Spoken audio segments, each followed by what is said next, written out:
નમસ્કાર મિત્રો, વિડીયોમાં તમારું સ્વાગત છે। તો મિત્રો, અત્યારે હાલની ખૂબ જ મોટી અને દુઃખદ ખબર સામે આવી રહી છે। તો મિત્રો, તમને જણાવી દઈએ કે ખેડૂતો માટે માઠા સમાચાર સામે આવ્યા છે। આગામી 7મા દિવસ વરસાદની આગાહી આવી ગઈ છે। જો કે મિત્રો, 24 ઓક્ટોબરથી વરસાદનો જોર વધશે। 27થી 28 ઓક્ટોબરના સમગ્ર ગુજરાતમાં વરસાદ માહોલ જોવા મળશે। તો મિત્રો, ગાજવીજ સાથે સામાન્ય મધ્યમ વરસાદની આગાહી છે। જો કે હવામાન વિભાગે આગામી દિવસોમાં ગુજરાત રાજ્યમાં ભારે વરસાદની આગાહી કરી છે। તો મિત્રો, હવામાન વિભાગના જણાવ્યા અનુસાર 23 ઓક્ટોબરથી 29 ઓક્ટોબર સુધી રાજ્યના વિવિધ ભાગોમાં હળવોથી મધ્યમ વરસાદ ચાલુ રહેશે। જો કે ખાસ કરીને 25 અને 26 ઓક્ટોબરના રોજ ભારે વરસાદની આગાહી છે।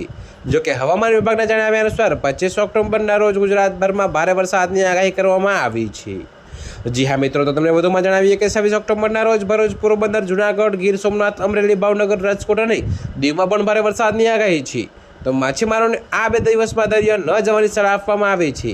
જો કે મિત્રો, હવામાન વિભાગે જણાવ્યું છે કે આ સમયગાળા દરમિયાન પવનની ગતિ 35થી 45 કિલોમીટર પ્રતિ કલાક સુધી પહોંચી શકે છે, જેમાં 55 કિલોમીટર પ્રતિ કલાક સુધીના પવનો ફૂંકાઈ શકે છે। તો મિત્રો, અત્યારે હાલ માટે આટલું જ। મળીશું નવી અપડેટ સાથે। અને જો તમને અમારા વિડીયો પસંદ આવતા હોય તો વિડીયોને લાઇક, કોમેન્ટ, શેર અને અમારી ચેનલને સબસ્ક્રાઈબ કરવાનું ભૂલતા નહીં મિત્રો।